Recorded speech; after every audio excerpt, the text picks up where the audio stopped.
అందరికీ మరణాత.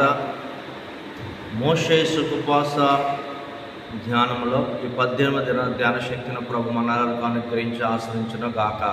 ఆమేన్. నిర్గమకాండము 18వ అధ్యాయము ఈ 18వ దినం వరకు చదువుకుందాం. ఒక 5 వచనాలు చదువుకుందాం. దేవుడు మోషేకును తన ప్రజలైన ఇశ్రాయేలులను చేసినదంతయు యెహోవా ఇశ్రాయేలీయులను ఐగుప్తు నుండి వెలుపలికి రప్పించిన సంగతియు మిద్యాను యాజకుడను మోషే మామయ్యైన యిత్రో వినునప్పుడు మోషే మామయ్యైన ఆ యిత్రో తన యొద్దకు పంపబడిన మోషే భార్య అయిన సిప్పోరాను ఆమె ఇద్దరి కుమారులను తోడుకుని వచ్చును. అతడు అన్య దేశంలో నేను పరదేశుననుకుని వారిలో ఒకనికి గెర్షోమని పేరు పెట్టును. నా తండ్రి దేవుడు నాకు సహాయమై ఫరో కత్తివాత నుండి నన్ను తప్పించుననుకుని రెండవ వానికి ఎలియాజరని పేరు పెట్టెను. మోషే మామయ్యైన యిత్రో అతని కుమారులిద్దరిని అతని భార్యను తోడుకొని అరణ్యములో దేవుని పర్వతము దగ్గర దిగిన మోషే యొద్దకు వచ్చెను. ప్రార్థన చేసుకుందాం.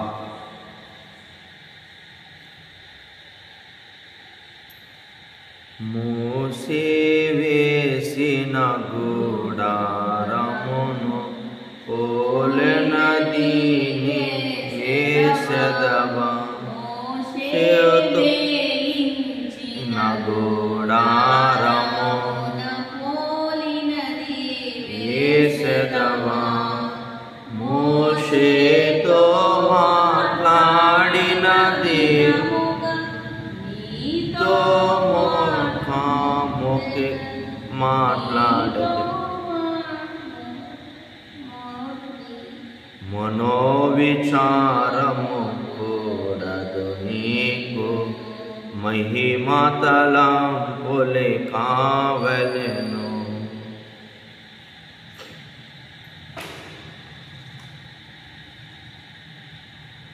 మహిమగల దేవ, మోషే ఉపవాస 40 దినముల్లో ఈ 18వ దినము నీ ఆత్మ బలముతో జరిగించిన తండ్రి నీకు వందనములు. మోషే వేసిన గుడారమును వేసేదవా, మోషేతో మాట్లాడ నేను నీతోను మోదముతో మాట్లాడదును అని తండ్రి నీ సన్నిధానములో 18వ దినము మాతో మాట్లాడమని ఈ 18వ అధ్యాయంలో ఉన్న వాక్యాలు ధ్యానించడం, అలాగే మా ఆత్మీయ తండ్రి దేవదాసాయి గారిని బట్టి ఇచ్చిన తండ్రి ప్రభా పాఠమును బట్టి ఎంతగానో తండ్రి స్తుతిస్తున్నాం. ఈ 40 దినములో మోషే ఉపవాస ప్రార్థన బట్టి రావలసిన తండ్రి ప్రభా ఆత్మీయ ఆశీర్వాదాలను తండ్రి ప్రభా ఈ వర్తమానం ద్వారా వినిపింప చేయమని, వినగలిగే చెవులు గ్రహించగలిగే హృదయాలు మా అందరికీ దయచేయమని, త్వరగా పెండ్లి కుమారుడిగా రానయ్యున్న యేసుక్రీస్తు ప్రభువుని బట్టి యేసు నామమున ప్రార్థన చేస్తున్న మా పరమ తండ్రి, ఆమేన్. ఇక్కడ చదవబడిన వాక్యంలో దేవుడు మోషేను తన ఇశ్రాయేలు ప్రజలను చేసినదంతయో యెహోవా ఇశ్రాయేలును ఐగుప్తు నుండి వెలుపలికి రప్పించినది అంత సంగతియో మిద్యాను యాజకుడును మోషే మామయ్యైన యిత్రో వినినప్పుడు మోషే మామ ఆ యిత్రో తన యొద్దకు పంపబడిన మోషే భార్య అయిన సిప్పోరను ఆమె ఇద్దరి కుమారులను తోడుకొని వచ్చెను. ఈరోజు వాక్య ధ్యానం ఏమిటంటే రక్షకుని రక్షించుకున్న భార్య. ఎవరు అంటే ఇశ్రాయేలుల రక్షకుడు ఎవరు? మోషే భార్య ఎవరు? సిప్పోరా అనగా చిన్న ఆడపక్షి. ఈమె మిద్యాను యాజకుని 7 కుమార్తెల్లో పెద్ద కుమార్తె. 7 ఎవరికి సాదృశ్యంగా ఉన్నారంటే మోషే యేసుప్రభు వారికి సూచనగా ఉన్నారు, లోకరక్షకుడు.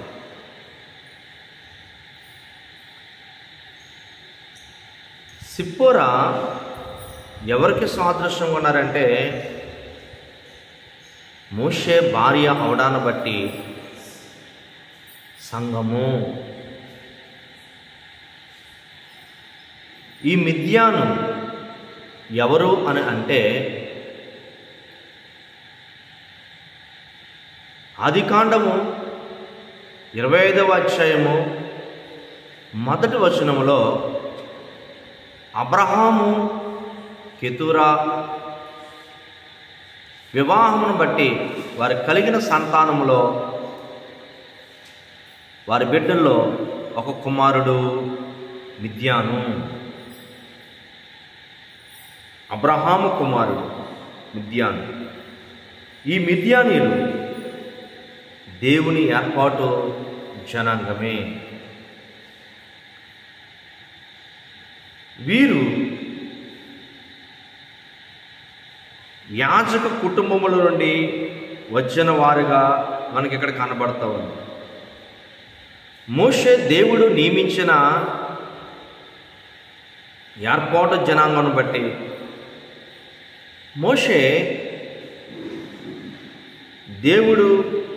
మోషేకు దేవుడు ఏర్పాటు చేసిన ఒక చక్కటి వివాహము ఇక్కడ కనబడతా ఉంది. బైబిల్ గ్రంథముల అంతటిలో మోషే ప్రధానుడు. అతనికి భార్యగా దేవుడు సంకల్పమును బట్టి ఏర్పాటు చేశాడు. భార్య భర్తలు ఏక శరీరులుగా ఉండిరి అని చెప్పడం బట్టి మోషే దేవుడిచ్చిన గొప్ప స్థితి తన భార్య అయిన సిప్పోరా. అందుకే రక్షకుని రక్షించుకున్న భార్య అని మనం ధ్యానం చేసుకునేటప్పుడు ఈమెలో ఎంత గొప్పతనం ఏంటంటే ఇశ్రాయేలీయుల రక్షకుడైన మోషే ఒక విషయంలో అశ్రద్ధగా ఉంటాడు. ఏంటి అశ్రద్ధ అంటే, నువ్వు ఇశ్రాయేలులను రక్షించడానికి రక్షకుడిగా వెళ్తున్నావు, వాళ్ళు విడిపించడానికి వెళ్తున్నావు. వాళ్ళకి వెళ్ళే ముందు అసలు నీ 2 బిడ్డలకి రక్షణ ఉందా? నీ 2 బిడ్డలు మారు మనసు పొందారా? ఈ విషయంలో నీకు ప్రాణహాని ఉన్నది. తన బిడ్డలకు రక్షణ ఇచ్చేంత వరకునంట మోషేను దేవుడు చాలా అస్వస్థతకు గురయ్యాడు. బిడ్డల విషయంలో అంటే అశ్రద్ధగా ఉన్నాడు. అది గమనించింది సిప్పోరా. సత్రములో మోషేను ఎదుర్కోవడానికి దేవుడు చంపడానికి వచ్చినప్పుడు సిప్పోరా వెంటనే, అయ్యో నా భర్త ఈ విషయంలో చనిపోకూడదు కనుక నా 2 బిడ్డల మారు మనసు పొందుటకు, సున్నతి పొందుటకు అని వెంటనే ఇమ్మీడియట్లుగా ఆమె తన 2 బిడ్డలకు ఒక రాతిని తీసుకొని 2 బిడ్డలు సున్నతి చేసి ఆయన పాదాల దగ్గర పడవేస్తుంది. అప్పుడు వెంటనే దేవుడు ఆయన ప్రాణం తీయకుండా విడిచిపెడతాడు. ఈరోజు ఆ అశ్రద్ధ తన భార్య అయిన సిప్పోరా గమనించి, ఇదిగో నీవు నాకు రక్త సంబంధమైన భర్తవు అని దేవుని సన్నిధానంలో ఇంత గొప్పగా ఆయనే రక్షకుడు, ఆయన రక్షించుకున్న భార్య గొప్పది. తన కుటుంబంలో ఎందుకు ఈ కీడు వస్తుంది అని వెంటనే తన భర్త అశ్రద్ధను వెంటనే గమనించి ఆ ఇద్దరు బిడ్డలకు కూడా రక్షణ ఇప్పించేస్తుంది. అందుకే సిప్పోరా భార్య సిప్పోరా మోషేకి మంచి రక్షణ ఇచ్చినదిగా కాపాడుతుంది.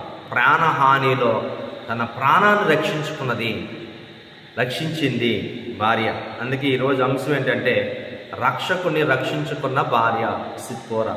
ఆమె కోసం ధ్యానం చేసుకుంటే ఒక 7 విషయాల్లో ఈ నిర్గమాకాండము 18వ అధ్యాయంలో ఈ గొప్ప వివాహాన్ని బట్టి దేవుడు ఈరోజు సార్వత్రిక క్రైస్తవ సంఘాన్ని, సంఘములో ఉన్న విశ్వాసులను ఒక భార్య భర్తలు ఎలా ఉండాలి, పెండ్లి కుమారుడైన యేసు ప్రభువు ఎలా ఉన్నారు, పెండ్లి కుమార్తె అయిన సంఘము ఎలా ఉండాలి, ఈరోజు ఒక మానవ జాతిలో ఒక భార్య భర్తలు ఎలాగుండాలి అన్న విషయాన్ని ఇక్కడ దేవుడు సిప్పోరా ద్వారా చాలా విషయాల్ని తెలియజేసినట్టుగా కనపడుతుంది. మరి 18వ అధ్యాయం అంతా కూడా మోషే కుటుంబం తన మామ అయిన ఈత్రో అనగా రొగూయేలు ఒక యాజకుడు. ఈ రొగూయేలు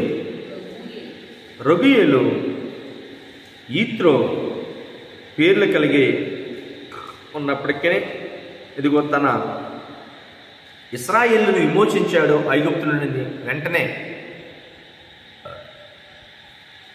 మోషే భార్యను వాళ్ళిద్దరి బిడ్డలను కూడా తన మామ తీసుకొచ్చి అప్పగించడానికి వచ్చినట్టుగా ఈ అధ్యాయం మనకు కనపడుతుంది. కనుక ఒక 7 మాటలు మనం ధ్యానం చేసుకుంటే, మొదటి వచనం సిప్పోరా యాజకుని కుమార్తె. నిర్గమాకాండం 2వ అధ్యాయం 16వ వచనంలో మనం చూస్తాం. దేవుడు తన ప్రణాళికలను, తన ఉద్దేశమును నెరవేర్చుటకు యాజక సమూహం నుండి వీరిద్దరిని సమకూర్చినట్లు మనం చూస్తున్నాం. ఈయన లేవి వంశంలో నుంచి వచ్చిన వాడే, యాజకుల కుమారుడు. ఈమె మిద్యానీయులు యాజకుల కుటుంబంలోంచి వచ్చిన సిప్పోరా మనకు కనపడుతున్నారు. దేవుని సన్నిధిని ఎల్లప్పుడూ దేవుని ప్రజలతో ఉన్నది. నిర్గమాకాండం 33:16లో మనకు కనపడుతుంది. భూమి మీద ఉన్న సమస్త ప్రజలతో నుండి వీరిని ప్రత్యేకించుచున్నాడు. ద్వితీయోపదేశకాండం 14:2లో భూమి మీద ఉన్న ప్రజలను ప్రత్యేకించుతున్నాడు దేవుడు. ఈరోజు వారు కలుపుతున్నాడంటే, ప్రత్యేకించి కలుపుతున్నాడంటే అది దేవుని ఉద్దేశం. అలాగే ద్వితీయోపదేశకాండము 14:2లో మనం చూస్తాం. అలాగే 1 పేతురు 2:9లో మనం చదువుకుంటే ఒక చక్కటి మాట ఉంది, చదువుకుందాం. 1 పేతురు 9:2-9.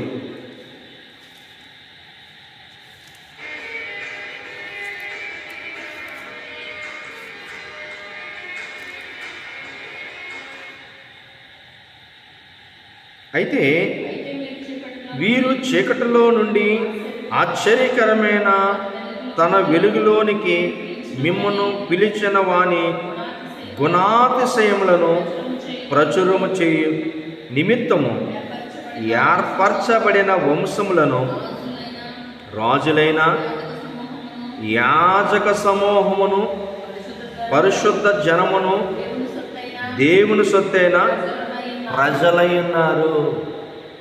దేవుడు ఈ భూమి మీద అందరిని ఒక ప్రత్యేకిస్తున్నాడు. యాజక సమూహంలో పరిశుద్ధమైన స్థితిలో వారిని జతపరుస్తున్నాడు. ఈరోజు యాజక కుమార్తె అయిన సిప్పోరా మరి లేవి వంశంలో యాజకుల వంశం నుండి వచ్చిన మోషే ఈరోజు జతపరచబడినట్టుగా మనకు కనపడుతుంది. ఇది దేవుని చిత్తం. అలాగే రెండవది, మోషేకు దొరికిన మేలు సిప్పోరా. వాక్యం కూడా ఏం చెప్తుంది? సామెతల గ్రంథం 18:22లో భార్య దొరికిన వారికి మేలు దొరుకును.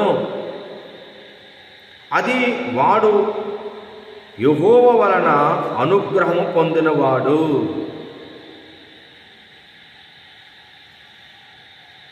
ఏంటి మేలు అంటే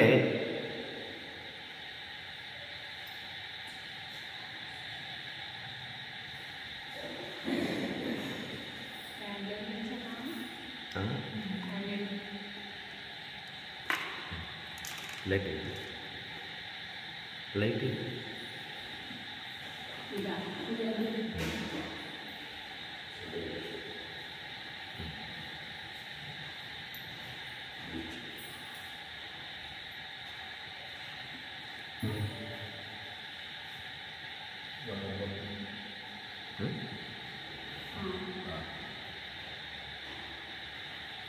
రెండవది మోషే దొరికిన మేలు సిప్పోరా. ఎందుకంటే మోషే ఫరో ఎదుటి నుండి పారిపోయి మిద్యాను దేశంలో నిలిచి ఒక బావి యొద్ద కూర్చుండి దిగులుపడి విచారము, చింత, ప్రాణభయము,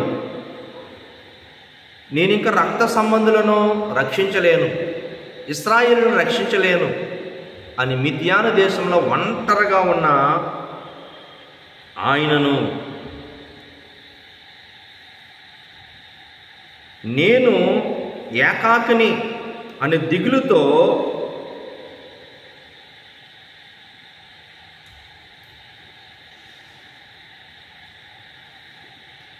చింతిస్తున్న మోషేను తన గమ్యమేంటో తనకి తెలియనప్పుడు ఆ బావి వద్ద తన గమ్యమేంటో తనకు తెలియనప్పుడు కూర్చున్నప్పుడట చక్కగా తన భార్య అయిన సిప్పోరా వచ్చి తనకు సహాయం చేసిన ఆయనను ఈరోజు జీవితాంతం నీకు నేను సహాయంగా ఉంటానని జీవిత భాగస్వామిగా ఆమెకు దొరుకుట గొప్ప మేలు. నరుడు ఒంటరిగా ఉండటం మంచిది కాదని దేవుడు చక్కగా జతపరిచాడు. ఈ యవనస్తులను జతపరిచి 40 సంవత్సరాలు కుటుంబ వ్యవస్థను దేవుడు వారికి కలగచేశాడు. అనాదిలోనే ఏర్పరచబడిన ఏర్పాటు ఒంటరిగా ఉన్న మోషే జీవితంలోనికి సిప్పోరా వచ్చుట వలనే గొప్ప మేలు దొరికెను. వారిద్దరూ కూడా చక్కగా నూతన జీవితాన్ని ప్రారంభిస్తారు. అయిపోయింది అనుకున్నాడు, కానీ దేవుడంట ప్రతి ఒక్కరికి ఒక నూతన జీవితం ఇచ్చేటప్పుడు ఒక చక్కటి సహాయాన్ని ఇస్తాడు. అందుకే ఇది యెహోవా అనుగ్రహము, ఇది యెహోవా అనుగ్రహము. భార్య దొరికిన వారికి మేలు దొరికిను. మరి సిప్పోరా ఒక మేలు అన్నట్టు మనకు కనపడుతుంది. మూడవది మోషేను ప్రాణహాని నుండి రక్షించిన సిప్పోరా. ఇందాక మనం అనుకున్నాం కదా, రక్షకుని రక్షించుకున్న భార్య. నిర్గమాకాండము 4వ అధ్యాయము 24-26లో చూసుకుంటే యెహోవా అతన్ని చంపడానికి సిప్పోరా తన కుమారునికి సున్నతి చేసి అతని పాదముల యొద్ద అతనిని విడిపించెను. ఈ సున్నతిని బట్టి నీవు నాకు రక్త సంబంధమైన పెనిటివి అనను. మోషే ఈ విధముగా దేవుడు చంపచూచుటకు కారణము నీ నిబంధన సూచనైన సున్నతి తన స్వంత కుమారునికే జరిగించకపోయెను. ఇది గొప్ప అశ్రద్ధ. ఇది మోషే అను అతని భార్య విషయంలో స్పష్టమైనది. అవిధేయతగా దేవుడు పరిగణించాడు. ఈ రీతిగా సిప్పోరా తన భర్తను ప్రాణహాని నుండి రక్షించి విడిపించినట్లు మనం చూస్తున్నాం. మరి ప్రతి కుటుంబము కూడా దేవుని విషయంలో ఎందుకు ఉగ్రత వస్తుంది? మోషేకి ఎందుకు ప్రాణహాని వచ్చింది? మోషేకి ఎందుకు అస్వస్థత వచ్చింది? కుటుంబంలో బిడ్డలు ఉన్నప్పుడు ఎవరికైతే మనం జన్మించామో వాళ్ళకి రక్షణ ఇవ్వకపోతే దేవుడు వారికి ప్రాణహాని అని మహాభక్తుడైన మోషేని విడిచిపెట్టలేదు. దేని విషయంలో? తన బిడ్డలకు రక్షణ విషయంలో నిర్లక్ష్యంగా ఉన్నారు. అది గమనించింది భార్య. అయ్యో, నా భర్త ఇశ్రాయేలుకి రక్షకుడిగా ఉన్నాడు, కానీ తన బిడ్డలకు రక్షణ లేదే, తన బిడ్డలకు యేసుక్రీస్తు ప్రభు కోసం చెప్పట్లేదే, తన బిడ్డలకు యేసుక్రీస్తు ప్రభు నామములో రక్షణ ఇవ్వలేదే. ఈరోజు దేవుని బిడ్డలైన ప్రతి ఒక్కరూ కూడానంట భార్య భర్తలు బిడ్డల విషయంలో చాలా జాగ్రత్తగా ఉండాలి. ఎందుకు ఈ పరిస్థితి రావాల్సి వచ్చింది? ఎందుకు ఈ అస్వస్థత? ఎందుకు ఈ ప్రాణహాని? వాళ్ళే మారతారులే, వాళ్ళే తెలుసుకుంటారులే అని చిన్న అశ్రద్ధ ఎంత ప్రమాదకరమైన ప్రాణహాని వచ్చింది. అది గమనించింది సిప్పోరా. అందుకే ఆయన ఇశ్రాయేలుకు రక్షకుడు. ఆయన ఈ విషయంలో ప్రాణహాని తెచ్చుకున్నాడు. అందుకే రక్షకుని రక్షించుకున్న భార్య ఇక్కడ మనకు కనపడుతుంది. ఈరోజు ప్రతి కుటుంబం దేవుని ఉగ్రత నుంచి తప్పించుకోవాలి. ప్రతి కుటుంబం ఈ రక్షణ విషయంలో అశ్రద్ధగా ఉండకూడదు. మీ అశ్రద్ధే ఆశ్రదాలు పోతాయి. దేవుడు మాట్లాడుతున్నాడు. అలాగే 4వది, సిప్పోరాను దేవుడు పని కొరకు మోషే కొంతకాలము ఎడబాటు కలిగించును. ఈ అధ్యాయంలో మనం చూస్తే మొదటి 5 వచనాలు మనకు కనపడుతుంది.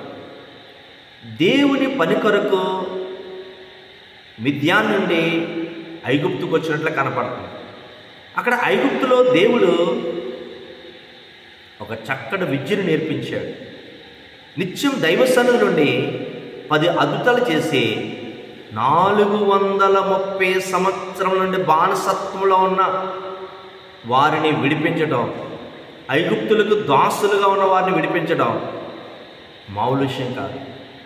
తన అన్నను జతపరిచి వారు దేవుని సన్నిధిలో అందించి అద్భుతాలు చేయటం. మరి కొంతకాలం ఎడబాటు. ఆ ఎడబాటులో తన మామ అయిన ఈత్రోకు ఐగుప్తు నుండి మిద్యాను తన భార్యను 2 బిడ్డలను పంపించినట్టు కనపడుతుంది. ఆ సమయంలో మరి భర్త ఆ పని జరిగించేంత వరకు, దేవుని చిత్తం నెరవేర్చేంత వరకు, దేవుని సన్నిధిలో తన భర్త పని పూర్తయ్యేంత వరకు ఆమె ఎడబాటుగానే ఉన్నారు. ఆమె వణుక్కోలేదు. తన పుట్టింటికి వెళ్ళి దేవుని పని జరిగేంత వరకు ఉంది. ఎందుకంటే ప్రజలను విడిపించుట అనేది సామాన్యమైన విషయం కాదు. రాత్రింపగల్లో మోషే అహరోను దేవుని సన్నిధితో ఫరోతో పోరాడి ఐగుప్తులను సర్వనాశనం చేసి అద్భుతాలు మహత్కారాలు సూచక్రియలు చేసి మోషే తన భార్యను తన మామయ్యన రగుయేలుకు యొద్దకు పంపించుట. ఈ ఎడబాటు కాలం భార్య ఎంతో సహకారం చేసింది. దేవుని పని కొరకు ప్రతి ఒక్కరు కూడా ఈ సిప్పోరాను బట్టి ఒక గుణపాఠం తెలియజేస్తుంది. దేవుని పనిలో ఉన్నప్పుడు భార్య ఎంత సహకరించింది, సిప్పోరా ఎంత సహకరించింది. ఈరోజు మనం కూడా దేవుని పనిలో ఉన్నప్పుడు మరి ఎటువంటి సహకారం మనం కలిగి ఉండాలి. అలాగే దేవుని సంఘములో కూడా దేవుని కొరకు మనము ఎటువంటి సహకారిగా మనం ఉండాలి. దేవుని పని విషయంలో ఈరోజు సంఘంలో విశ్వాసులు ఎలాగున్నారు? దేవుని కొరకు ప్రత్యేకింపబడి మొదటగా దేవుని పని పూర్తి చేసుకుని తర్వాత వారి జీవితంలో వారి పనులు కొనసాగించుకున్నట్టు కనపడుతుంది. అలాగే ప్రతి స్త్రీ, ప్రతి పురుషుడు మరి మోషే ఇల్లంతటిలో నమ్మకస్తుడిగా దేవుడని గొప్ప సాక్ష్యం ఇచ్చాడు. ఈరోజు దేవుడు చక్కటి విషయాలు ఈ భార్య భర్త విషయంలో ఇంకా చాలా విషయాలు తెలియజేస్తున్నాడు. 5వది, సిప్పోరా మోషేకు నమ్మకమైన భార్య. ఎందుకంటే సంఖ్యాకాండం 12:7 మోషే దేవునికి నమ్మకమైన వాడుగా ఉన్నాడు గనుక మోషేకు నమ్మకమైన భార్యను సిప్పోరుగా ఇచ్చాడు. మోషేకు నమ్మకమైన భార్యగా సిప్పోరునిచ్చాడు. ఒంటరిగానున్న ఏర్పాట్లో తెలియని నిరాశ సమయంలోకి సిప్పోరకు సహాయం చేత జీవితాంతం సహకారిగా భాగస్వామిగా దేవుడు సంపజూసినప్పుడు బిడ్డలకు సునితి చేసి భర్తను రక్షించుకుని రక్త సంబంధిక భర్త అని ఒక మంచి పాఠము నేర్పించింది. ఈరోజు ప్రతి భార్య ప్రతి భర్త కూడా, ఈరోజు సంఘంలో ఉన్న ప్రతి విశ్వాసం కూడా మరి ఈరోజు చక్కటి విషయాలు, ఈరోజు దేవునికి నమ్మకమైనగా ఉండాలి. ఎందుకంటే దేవునికంట నమ్మకమైన మనిషే దేవుని పరిశుద్ధమైన సృష్టి. దేవుడు పరిశుద్ధంగా ఎంత సృష్టి చేసుకున్నాడో అంత పరిశుద్ధి ఎప్పుడు వస్తుంది?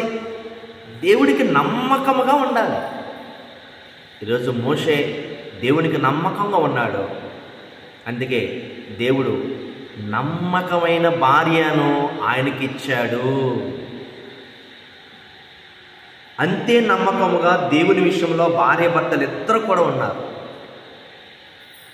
అలాగే ఆరోదిగా మనం చూసుకుంటే నీటిలో నుండి తీయబడిన మోషేకు నీళ్ళ బావి యొద్ద దొరికిన సిప్పోరా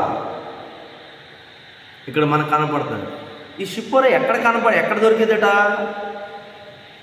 ఐగుప్తు నుండి పారిపోతున్న మోషే మిద్యాను దేశం వెళ్ళి ఒక బావి యొద్ద ఉన్నాడు.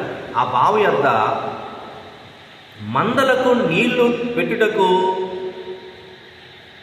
ఈత్రో 7 కుమార్తెలను మందను కాచుటకు నీళ్లు పెట్టుకోవడానికి అక్కడికి వచ్చారు. ఆయన కూడా సేద తీర్చుకోవడానికి బావి యొద్దకు వచ్చాడు. అక్కడ మంద కాపరులు వారిని ఇబ్బంది పెడుతుంటే వారికి సహకారంగా ఉండి వారి యొక్క మందను మొదటగా నీళ్లు పెట్టించి పంపిస్తాడు. కనుక దేవుడు ప్రణాళిక చూస్తే నిర్గమకాండం 2:15 సిప్పోరా బావి యొద్ద దొరికింది. అలాగే ఆదికాండం 24:11-15 చూసుకుంటే ఇస్సాకు భార్య రెబ్కా దేవుడు ఏర్పాటు చేసినది. రెబ్కా నీళ్ల బావి యొద్దే దొరికింది. ఎలియాజరు ప్రార్థన చేస్తాడు. ఈ బావిలో నుంచి ఎవరు మొదటగా వస్తారో వారే నా యజమానుడి యొక్క కుమారుడు యొక్క భార్య. నేను నీళ్ళు అడుగుతాను, ఆమె ఒంట్లో కూడా నీళ్ళు పోస్తానంటే ఆమె అని అక్కడ తీర్మానం చేస్తారు. అలాగే ఆదికాండం 29:10 చూసుకుంటే యాకోబు భార్య రాహేలు లేయా కూడా నీళ్ళ బావి యొద్ద దగ్గరే దొరికారు. కీర్తన గ్రంథం 1:3 చూసుకుంటే నీటి వరణ నాటబడిన ఆకువాడగా తన ఫలమిచ్చు కాయ చెట్టు వలె ఉండును అని ఒక చక్కటి మాట అక్కడ కనపడతా ఉంది. అలాగే కీర్తన గ్రంథం 36:9 చూసుకుంటే మనకు కనపడుతున్న మాట ఆత్మీయ అర్థం జీవపు జలమును వీరికి జతపరిచినట్లు చూడుతున్నాము. మీ అంత జీవపోట కలదు. ఇక్కడంటే జీవపు ఓట కలదు.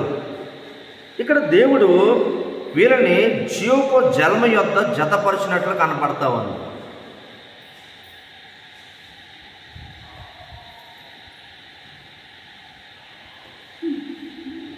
నీటిలో నుండి తీయబడిన మోషే కంట నీటి యొద్ద చక్కగా మరి సిప్పోరాను ఇచ్చినట్లే కనపడుతుంది. నీటి వారిని నాటబడిన వారంట ఆకు వాడక ఫలించే చెట్టు వలె ఉంటారు. ఒక నీటి వారిని నాటబడిన చెట్టు ఎలాగ ఫలిస్తుందో, ఎలాగా పుష్పిస్తుందో ఎలాగ పచ్చగా ఉంటుందో అలాగే వీళ్ళ దాంపత్య జీవితం కూడా అంత ఆత్మీయ ఫలభరితమైన జీవితంలో ఉండాలి అని దేవుడు ఈ బావి యొద్ద భార్యనిచ్చినట్టుగా కనబడుతుంది. ఈరోజు పరిశుద్ధ వివాహం కూడా దేవుడు చక్కగా సంఘములో మనలను జతపరిచి ఈ ఆత్మీయ ఫలింపులోనికి నడిపిస్తున్నట్టు కనపడుతుంది. అలాగే 7వది, సిప్పోరా ధన్యురాలు.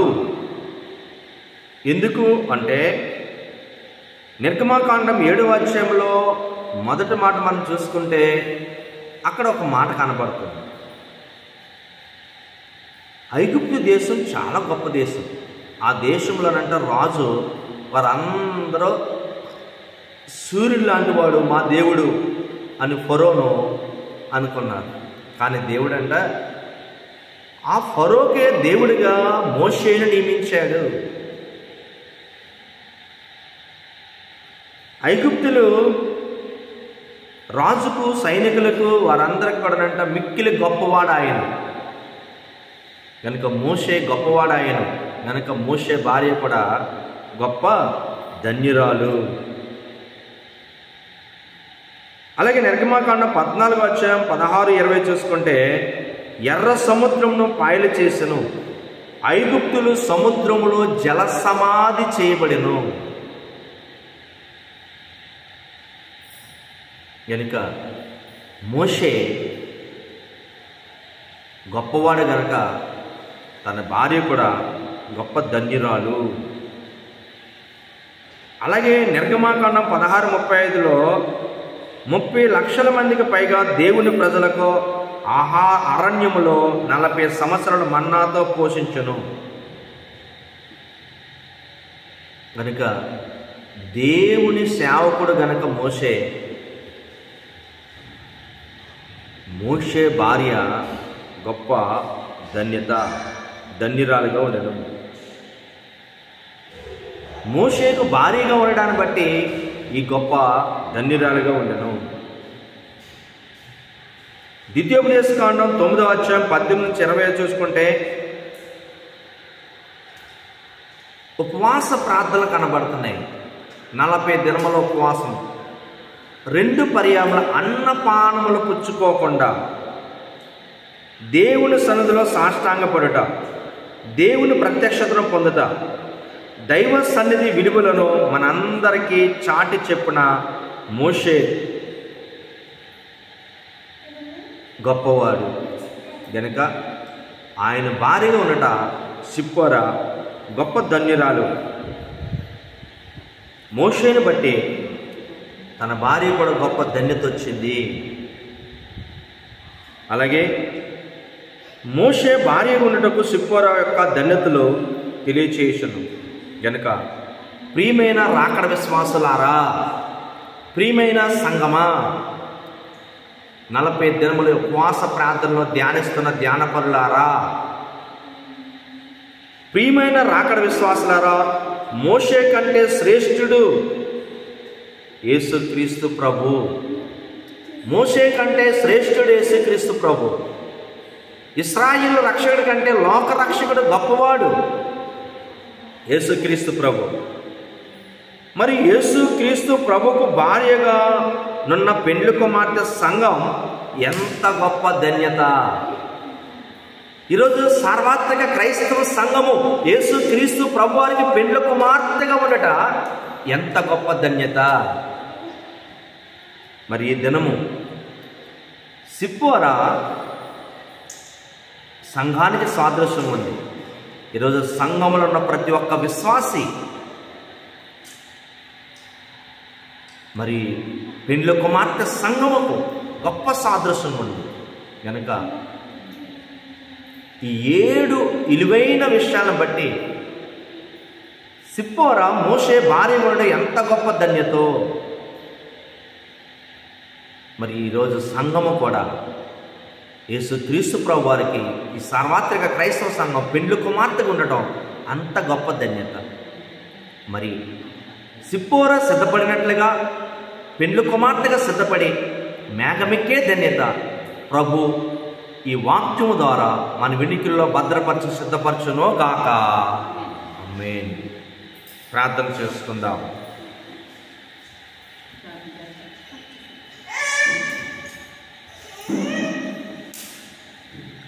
ఇశ్రాయేలు సైన్యమునకు ముందు నడచిన దైవమా, నేడు మాతో కూడా నుండి మమ్మున